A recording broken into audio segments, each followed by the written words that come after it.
My name's Leanne Dolan, and I'm the Program Director with the Canadian Working Group on HIV and Rehabilitation. Under my portfolio, my role there is as Program Director, and under my portfolio was a project, and is a project called Positive Outlook. It's a fantastic project that we actually have been doing for a few years now, and it started with a part of the beginning of the project started with a needs assessment of frontline care providers working with people living with HIV and depression. Just as I'm getting started, I'd like to acknowledge the Public Health Agency of Canada for funding the project that we got off the ground, the survey participants of the needs assessment, the Ontario AIDS Network and the Ontario HIV Treatment Network, and acknowledging their foundational work that they did around developing training on for service providers on depression, and also to Kirk and Quigger for including this small needs assessment in the program today. So the purpose of the needs assessment was to identify capacity building needs of frontline care providers who work with people living with HIV and vulnerable to HIV and showing signs of depression. So what did care providers need? So the methodology that we used, we did a needs assessment survey, was circulated in May of 2011. The survey was designed to capture the knowledge and skills identified as priorities of service providers identified as priorities to address mental health issues with HIV positive clients. We did the needs assessment on SurveyMonkey, both in French and English, and a national in scope across Canada. The survey was anonymous, and we analyzed using Excel. We promoted the survey through email, membership and contact databases, professional networks of CAC members, as well as Snowball, using the Snowball effect. It went out from our site to 430 individuals, and we got 80 responses, and 64 completed the survey. So it's a fairly small, but the depth of information we got was fantastic.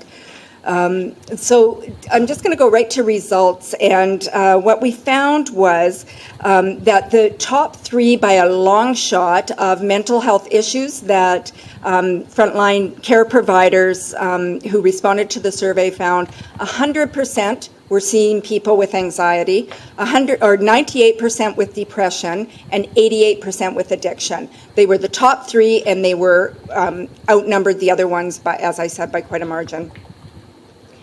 The other thing that we found was when we were talking to people about things that were shaping PHA's experience of mental health issues, we saw a difference between smaller towns and larger urban centers. So respondents from smaller towns identified isolation, stigma, and lack of services. Similar to what we heard this morning.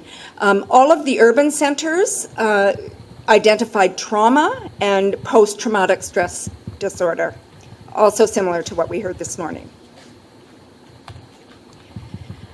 When we looked at when we continued to look at what was shaping PHA's experience of mental health issues, in Vancouver and Quebec, for those who live in Canada,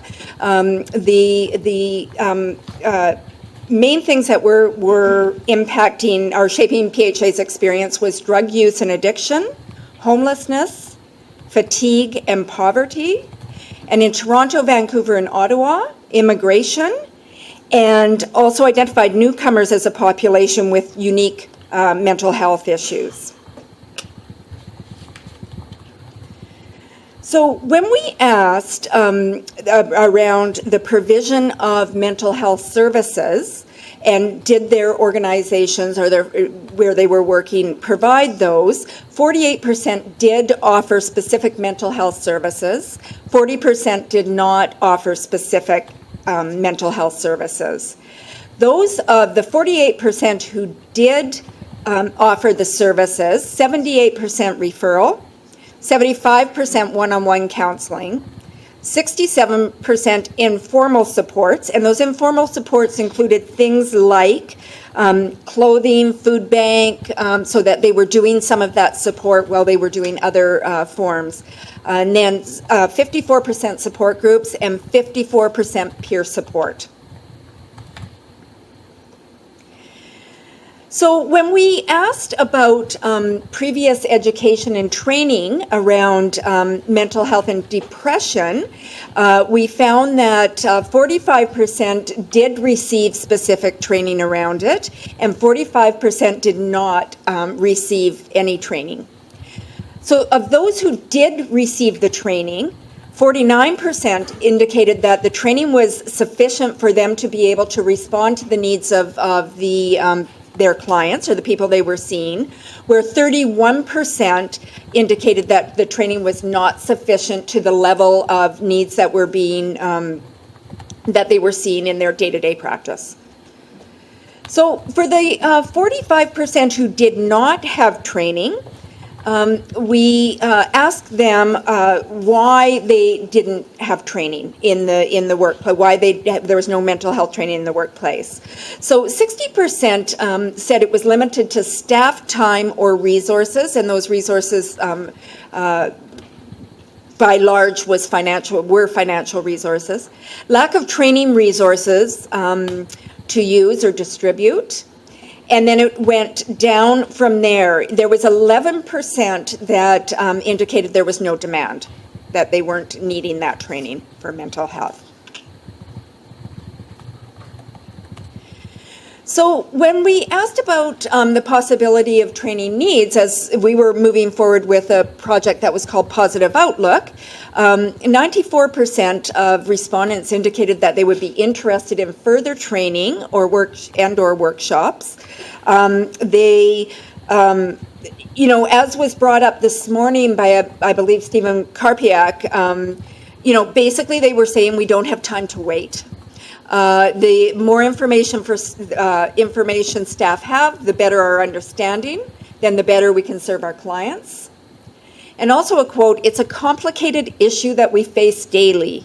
The opportunity to learn, share, and maybe debrief together would help us to feel more supported and confident in our work." The participants welcomed the opportunity to have more information and training that they could better serve their clients.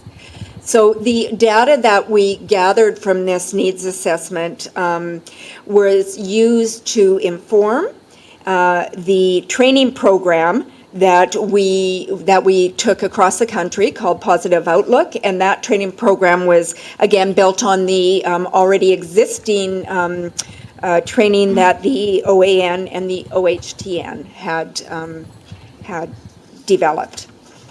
And further information, please feel free to contact me, and thank you very much.